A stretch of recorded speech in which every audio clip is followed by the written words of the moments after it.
Greetings, people of the internet! It is I, that Canadian fangirl, back again with another red-hot news for ya.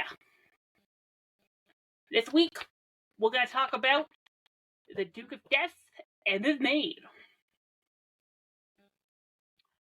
A show that I actually really like, and I can't say I'm not shocked that... Well, I think it's a really good anime. I understand why it's not talked about more, but we'll get to that. Let's first break down the main synopsis. The Duke of the Maid is about a potential duke who I don't think ever gets a name because they never say it. If they do, I think they say it once in season 3 and I missed it. Who is cursed to anything he touches dies, and so he is sent away to live in like the old mansion by himself, with his only companion being his butler and his maid, Alice, who is amazingly flirtatious and loves seeing him flustered. And that is the show. It's just their blooming romance as they just try to navigate this relationship that they have, well, they can't physically touch because he can't touch her because of his coat. And it's a charming, fun time. I keep thinking about my peripheral, like, oh, you know what? It's charming, fun, and like, what makes this series work is the dynamic between the Duke and Alice. They are just an amazing couple. Watching the two of them, in this relationship, is just so cute, and it's a great supporting cast. I like, the butler was great when we introduced his siblings with his sister and her love affection with the butler, which is always funny. Walter ended up to being number 2 because he's the second son, which is always funny. When they introduced, I forget the name of their friends that they introduced, the other 2 witches in season 1. They're great. And yeah, the world building is great. There's some nice stuff with the magic. At the core of it is Duke and Alice, which is so fun. And at the end of the day, they're going to end up together, because by the end of season 1, I believe it was 2019 was when that show first came out. So I'm pretty sure it was pre-pandemic, and it feels like it was so long ago. Ugh.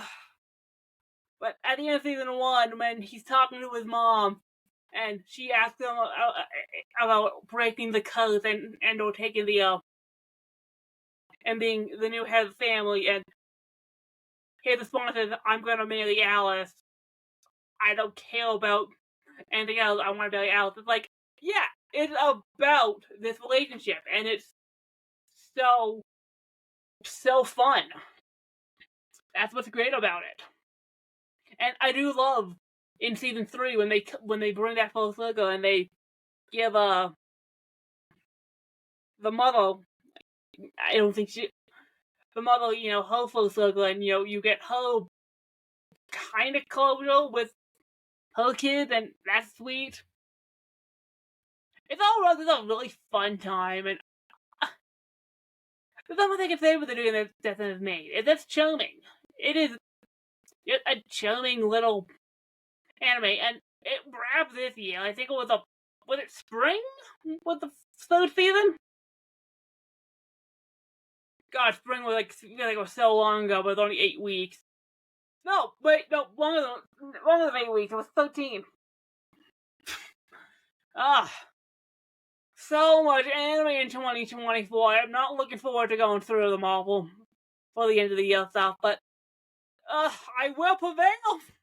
I will prevail and talk about all the anime by the end of the year. Oh, God bless my soul. I don't know why I did that. I don't think I'm Catholic. I don't know why I did that. I'm technically not Catholic. Oh, no, I am Catholic. Okay. I'm agnostic. I don't know. No, that's a joke. I'm Catholic. I'm Catholic. Damn it, definitely isn't. Nothing, I don't know. What are we talking about religion? Oh, they do talk about witchcraft, so. I mean, I think the main reason that the Duke of Death and his maid is not as talked about as it should be is mainly the animation. And I think it's understandable because it is 2D background. All the scenery, all the backgrounds, all animated in traditional anime, but the character model is all CG.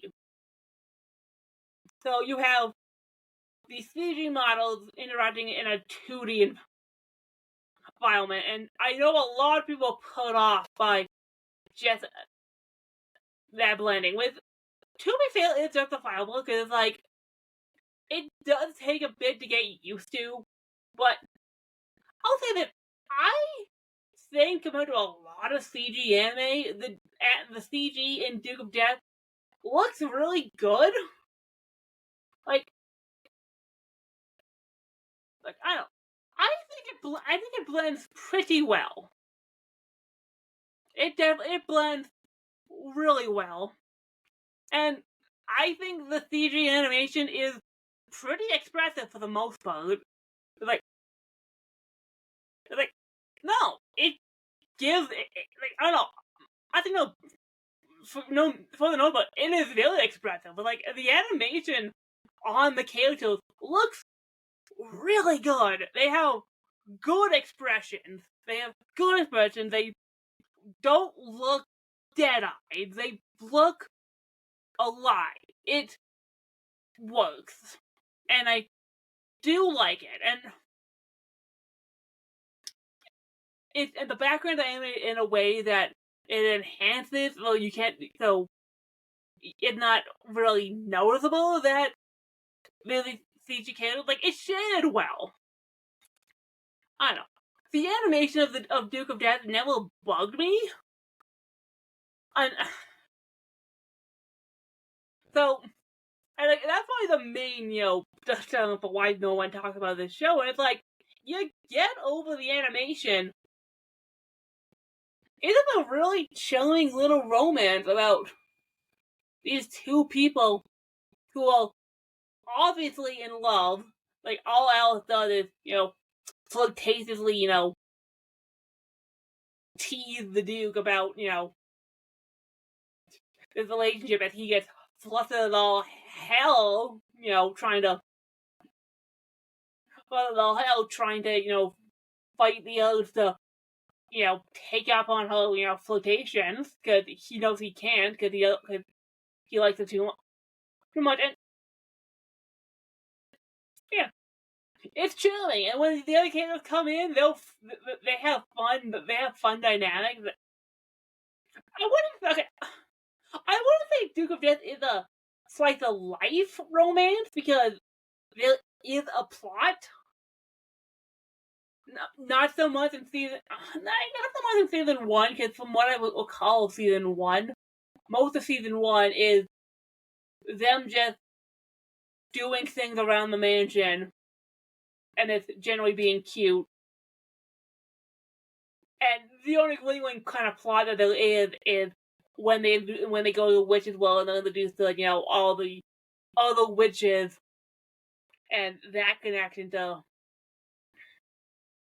the witch that cursed the Duke.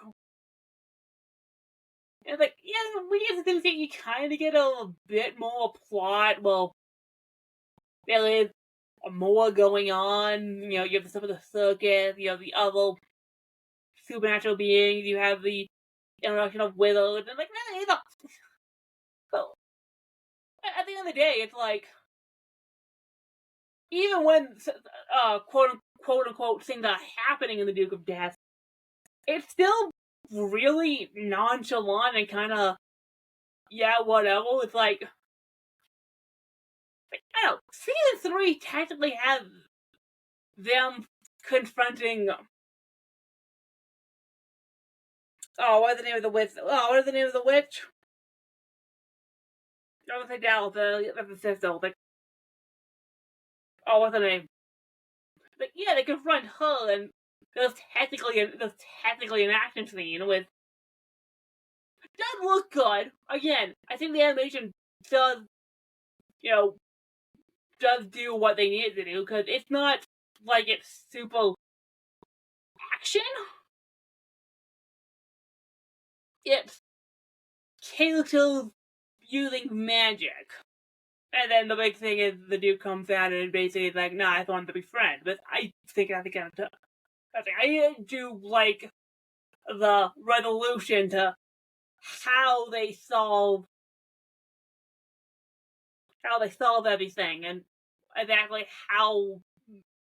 I don't know, the ending of the Duke of Death is, I think, really nice. I like the fact that it ends with them coming to an agreement with.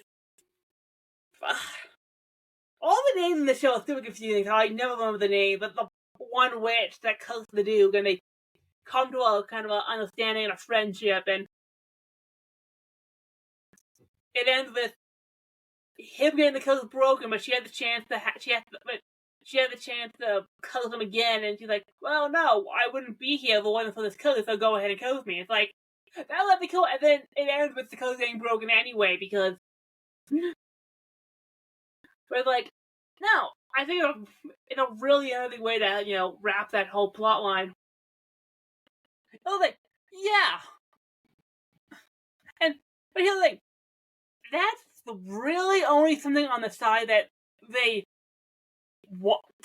I mean, that's always been the driving point. Like, oh yeah, the Duke is killed, but it's like that's never been the focus of the anime. The anime has always been on the Duke and Alice.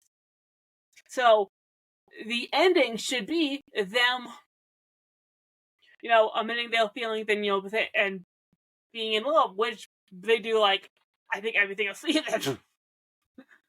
Like at the end of season 1, the Duke expressed his interest to his mother, saying he wants to marry Alice. Season 2 had that scene where they technically kiss. They technically kiss by the window pane, which is really cute. And then season 3, it has technically a confession scene where now that the curse is lifted, he's able to touch Alice. He's able to give her what she wants, and they're all able to kiss for real. And again, it's cute because even taking all of it out of it, even taking the fact that she is a frivolous flirtatious tease, and that's whole thing, and all of the fan servicey leg shots, bottom shots, no panty shots. Yeah, no panty shots. Yeah, you get all of that out, and it's like, no, they've always technically had something together because they grew up together. Alice's mother was a maid at the residence, so they technically knew each other as kids. Alice, if I'm correct, I think wanted to come and wait on the Duke after he was banished to the old mansion after he was cursed, because she wanted to be close to him. And the Duke's always kind of had feelings for Alice. Alice has always had feelings for him.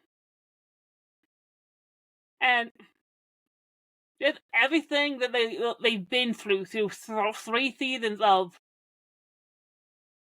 everything just cements how much the two of them really do care for each other. So when you get to the final episode of season 3 and you see them, I think actually, do they actually kiss? I think they do actually kiss. They kiss.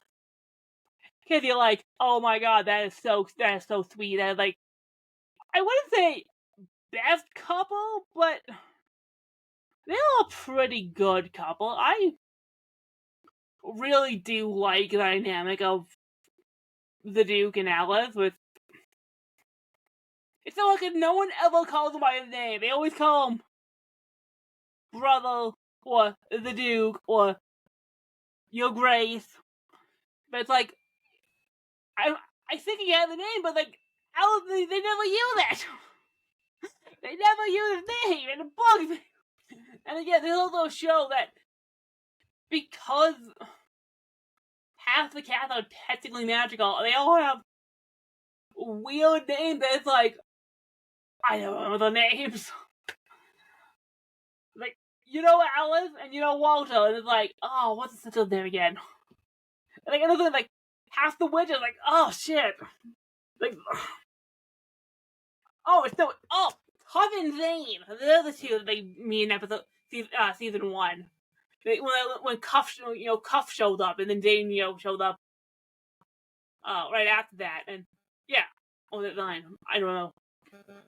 Whatever, yeah, those two, and they'll really weird relationship. Well, it's like, oh yeah, no, they're clearly a couple. No, he's a pervert. It's so cute. I like Cuff. I like the character dynamic of Cuff. Like, I like her story. Like, her story's really cute. Of wanting to be better at magic because she wants to help protect her friend because the Duke was kind to her when she flew through the window back in season 1. And Zane wants to help the two of them too because because the Duke was accepting of the two of them.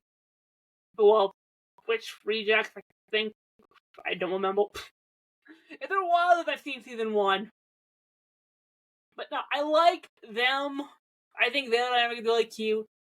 I like the introduction of that circus they join in season 2. Like, that's a kind of a little fun dynamic. They do nothing with that.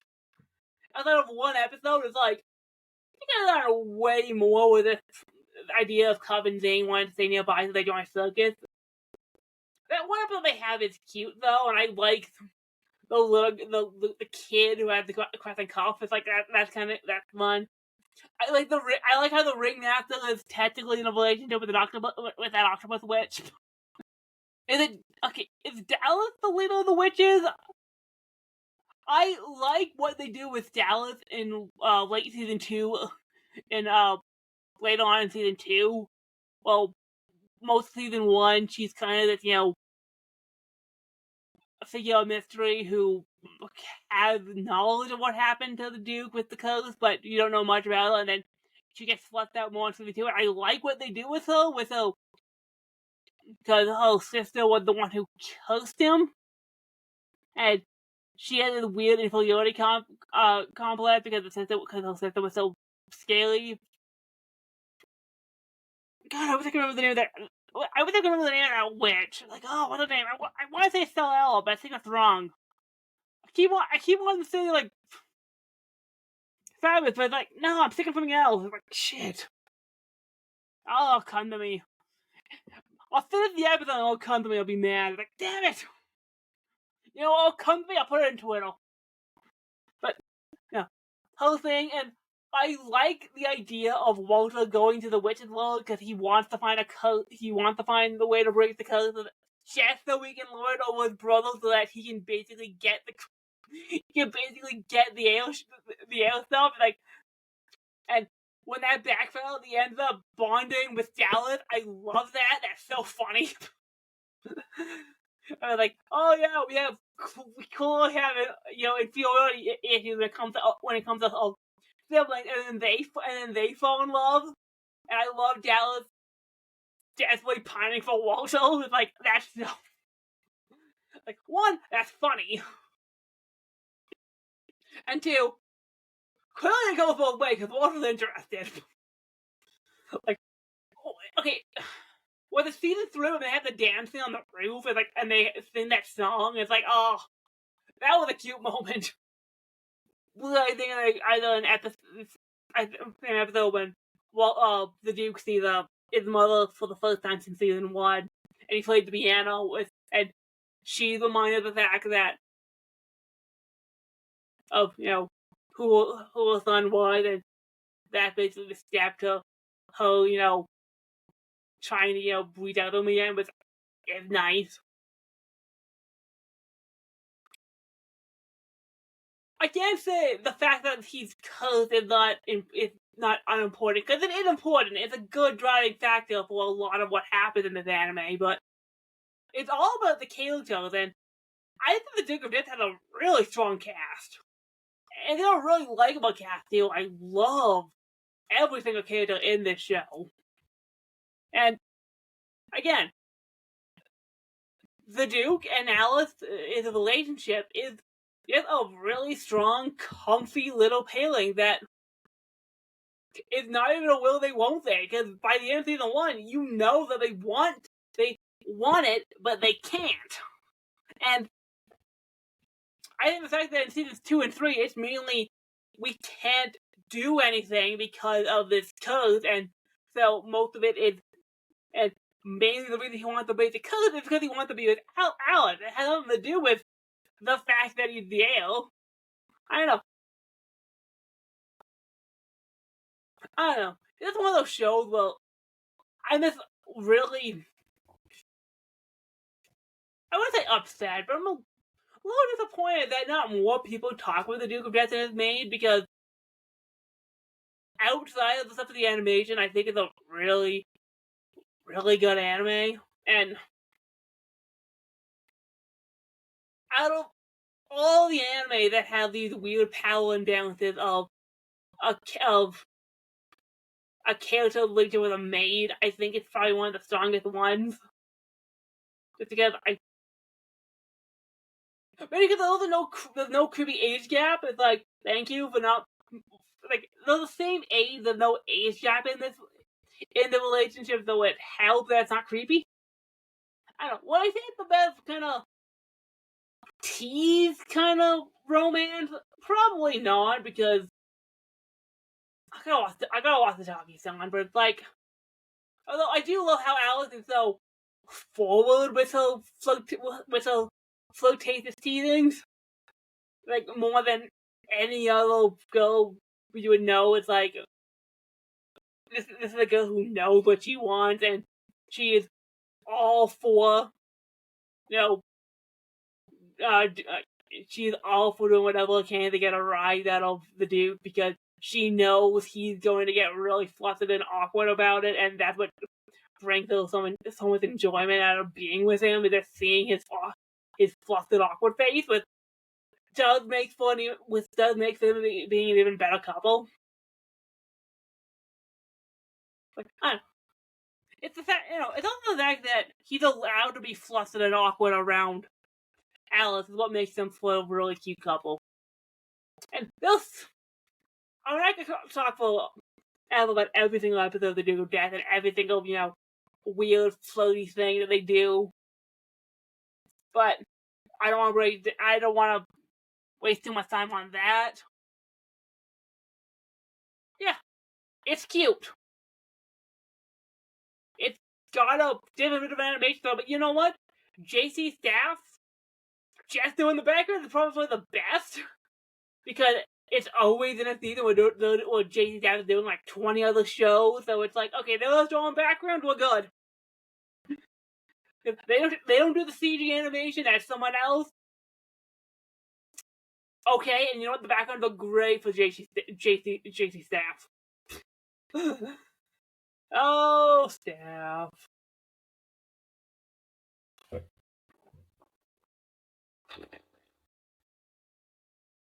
Yeah, but I don't know what else to say. It's just a fun romance. I think it's really cute. It's got some great characters. Once you get over the hang up of the animation, there's really not much you can complain about with The Duke of Death. Season 3... Okay, Season 2 ends and Season 3 begins on a odd note with the wizard stuff, but it's like, you get past that stuff, and Season 3 is more of what we love about the show, so I can't complain. And although I can't say the words, the music of do this as a main. I gotta talk about the openings. I freaking love the openings. I think they are so bouncy and cute and give you 100% the vibe of what this show is about. That it's about this really floaty, fun romance, and it's the kid of, having a good time and being, goofy, and everyone taking the shit on Walter because he sucks a lot of the first 2 seasons. I love that with the I love that shot with them with the Duke and Alice walking and the wheel is turning in the corner with all the characters, all the characters basically in a section. You look at that one room with the flame, and it always burns Walter because the guy that piece of shit. Honestly, he's still a piece of shit. But he's an endearing piece of shit. I do love him. Like, I don't know. The dude's a pain, but he's a fun pain. Alright. That's about all I gotta say for the Duke of Breath is made. Everything about it is great. The ending music is also great too. I do love the ending. Oh, it's great. Cares of the fun. Thanks for listening. Remember to like, subscribe, follow this podcast to help the algorithm get the podcast out there and get the algorithm to recommend me to more people. Remember to like and follow all my socials. They're in the description down below. Leave a comment if you're so inclined. It is below the comment section. Sorry, it's below in the description. Remember, no gatekeeping. We don't gatekeep this community. If you like something, you're a fan of it, don't let other people tell you otherwise. And remember, when people ask, what fangirl do you listen to? It is That Canadian Fangirl. Which Canadian Fangirl? That Canadian Fangirl. Alright. Later, people.